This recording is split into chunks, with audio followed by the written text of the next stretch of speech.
اعوذ باللہ من الشیطان الرجیم بسم اللہ الرحمن الرحیم۔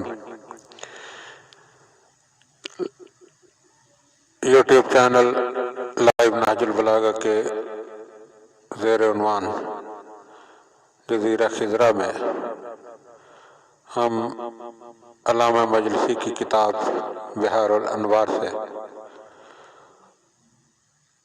شیخ مفید کے نام امام علیہ السلام کا ایک خط جو ہے وہ بیان کر رہے ہیں۔ علامہ مجلسی تحریر فرماتے ہیں کہ کتاب الاحتجاج میں مرقوم ہے کہ سفر سن 410 ہجری میں ناحیہ مقدسہ سے شیخ ابی عبداللہ محمد بن نعمان کے نام ایک تحریر آئی۔ پہنچانے والے نے بتایا کہ وہ تحریر ناحیہ متصل بحجاز سے لایا ہے۔ اس کی عبارت یہ تھی: بسم اللہ الرحمن الرحیم۔ سچے بھائی اور ہدایت یافتہ دوست شیخ مفید ابی عبداللہ محمد بن نعمان کے نام، اللہ تعالیٰ ان کے اعزاز کو قائم و دائم رکھے۔ اللہ کے نام سے جو مہربان ہے، نہایت رحم والا ہے۔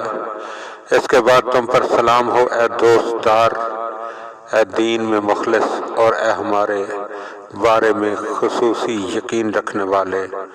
ہم اس خدا کی حمد کرتے ہیں جس کے سوا کوئی خدا نہیں ہے، اور اسی سے ملتجی ہیں کہ وہ اپنی رحمتیں نازل فرمائے ہمارے آقا و مولا اور ہمارے نبی اور ان کی آل پاک پر۔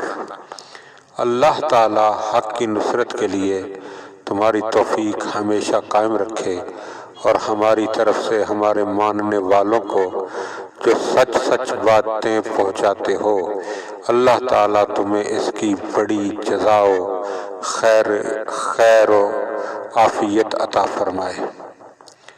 تمہیں معلوم ہو کہ مجھے اذن دیا گیا ہے کہ میں تمہیں خط و کتابت کا شرف بخشوں، جس طرح تم سے پہلے ہمارے ماننے والوں میں سے کچھ لوگ اس سے شرف یاب ہوئے۔ تم اللہ کے دشمنوں اور دین سے خارج ہو جانے والوں کے مقابلے پر ثابت قدم رہو۔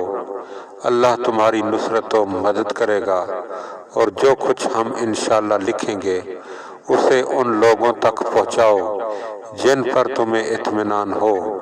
ہم ظالموں کی آبادی سے دور اپنے مقام پر مقیم قیام پذیر ہیں، اس لیے اللہ کے پیش نظر اس میں ہماری اور ہمارے شیعوں کی بہتری ہے کہ جب تک حکومت دنیا فاسقوں کے پاس ہے، ہم ان کی قلم رو یعنی دسترس سے دور رہیں، مگر اس کے باوجود تم لوگوں کے حالات کا علم ہمیں ہوتا رہتا ہے، اور تم لوگوں کی کوئی بات ہم سے چھپی نہیں رہتی ہے۔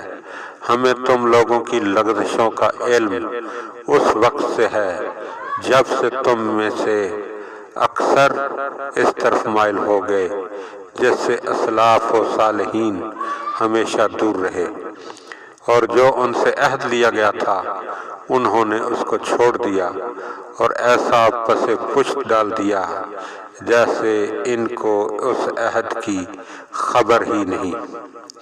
پھر بھی ہم نے تم لوگوں کو بھلایا نہیں، تمہاری رعایت نہیں چھوڑی۔ اگر ایسا نہ کرتے تو دشمن تمہیں ختم ہی کر دیتے، لہذا تم لوگ اللہ سے ڈرو اور ان فتنوں میں پڑنے سے بچو جو تم پر چھا جانے والا ہے، اور جس میں وہ شخص جس کی اجل آ گئی ہے وہ مر جائے گا، جو اپنی مراد کو پہنچنے والا ہے وہ بچ جائے گا، اور وہی ہمارے اقدام کی ابتدا کی نشانی ہوگی اور ہمارے امر و نہی کا اجرا ہوگا۔ اللہ اپنے نور کو پایۂ تکمیل تک پہنچا کر رہے گا، چاہے مشرکوں کو ناگوار ہی کیوں نہ گزرے۔